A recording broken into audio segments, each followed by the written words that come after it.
తడిసిన ధాన్యం కొనుగోలు చేయాలి, వెంటనే మిల్లులకు తరలించాలి. కలెక్టర్లతో అత్యవసర సమీక్షలో భట్టి, ఉత్తమ్. తుమ్మిడిహెట్టిపై మహారాష్ట్ర సీఎంకి రేవంత్ లేఖ, సమయం ఇవ్వాలంటూ విజ్ఞప్తి. బ్యారేజీ ఎత్తుపై చర్చిద్దామన్న ముఖ్యమంత్రి. గాంధీభవన్లో కాంగ్రెస్ నేతల మధ్య ఘర్షణ. ఫిరోజ్ ఖాన్ని నెట్టేసిన ఉస్మాన్ హజ్రీ, మంత్రుల సమక్షంలోనే బాహాబాహి. పవన్ కు తెలంగాణ ఫిల్మ్ ఛాంబర్ లేఖ, అపాయింట్మెంట్ ఇవ్వాలన్న ప్రతినిధులు. ఇండస్ట్రీ సమస్యలపై చర్చిద్దామంటూ విజ్ఞప్తి.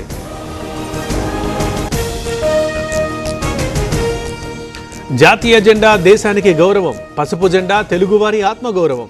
మహానాడులో టీడీపీ అధినేత సీఎం చంద్రబాబు.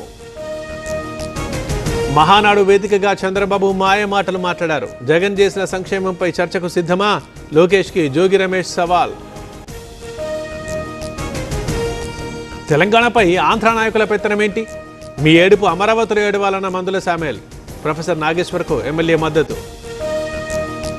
రేపు అమీర్పేటలో ఎన్టీఆర్ విగ్రహావిష్కరణ ప్రారంభించనున్న సీఎం రేవంత్ రెడ్డి. ఎన్టీఆర్ పథకాలు ఆదర్శమన్న మంత్రి తుమ్మల. బీఆర్ఎస్ హయాంలో మహిళలకు అన్యాయం, పొదుపు మొత్తాన్ని ఇవ్వలేదన్న భట్టి. సోలార్ ప్లాంట్లు ప్రారంభించిన డిప్యూటీ సీఎం. ఎస్ఐఆర్పై సుప్రీంకోర్టు తీర్పు కాంగ్రెస్కి చెంపపెట్టు. ఎన్నికల సంఘంపై బురద జల్లే ప్రయత్నం. విపక్షాలకు కనువిప్పు కావాలన్న ఎంపీ లక్ష్మణ్.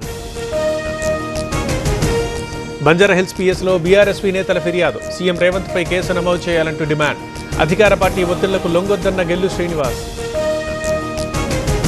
పోలవరం ప్రాజెక్టులో సీఎంఆర్ఎస్ బృందం పరీక్షలు. గ్యాప్ 2 ప్రాంతంలో 14 రకాల నాణ్యత హామీలు. మట్టి పటుత్వం, తేమ శాతం పరిశీలన. భూదాన్ భూములపై రగడ, స్కామ్ జరిగిందన్న దాసోజు శ్రవణ్. ఐఏఎస్ అమోయ్ కుమార్ ని అరెస్ట్ చేయాలంటూ డిమాండ్. నగరిలో భారీగా గంజాయి పట్టివేత. పోలీసుల్ని చూసి పారిపోతుండగా చేజ్. 12 కిలోల మత్తు పదార్థాల సీజ్. సైబర్ నేరాలపై అవగాహన అవసరం. మోసాల పట్ల అలర్ట్గా ఉండాలి. సిపి సుమతి కీలక సూచనలు. నిర్మల్ జిల్లాలో కలెక్టర్ ఆకస్మిక తనిఖీలు. ధాన్యం కొనుగోళ్లు వేగవంతం చేయాలని ఆదేశం. అన్లోడింగ్లో ఆలస్యం వద్దన్న భవేష్ మిశ్రా. భువనగిరి మున్సిపల్ కార్యాలయం ముట్టడి. రోడ్డు వెడల్పు బాధితుల ఆందోళన. వైస్ చైర్మన్ భర్తను నిలదీసిన మహిళలు. నెల్లూరు జిల్లా పడుగుపాడు దగ్గర రోడ్డు ప్రమాదం. జేసీబీని ఢీకొట్టిన ఆర్టీసీ బస్సు. 20 మంది ప్రయాణికులకు గాయాలు. నిజామాబాద్ జిల్లా సిరిపూర్లో చిరుత కలకలం. పశువుల కొట్టలోకి చొరబడ్డ వన్యమృగం. తీవ్ర భయాందోళనలో గ్రామస్తులు. ప్రధాని మోదీతో తమిళనాడు సీఎం భేటీ. 25 నిమిషాల పాటు సమావేశం. రాష్ట్ర అభివృద్ధికి సహకరించాలని విజయ్ విన్నపం. పేలుడు పదార్థాలపై ఉక్కుపాదం. ఆన్లైన్లో అమ్మితే కఠిన చర్యలు. E commerce సైట్లకు CCPA shock.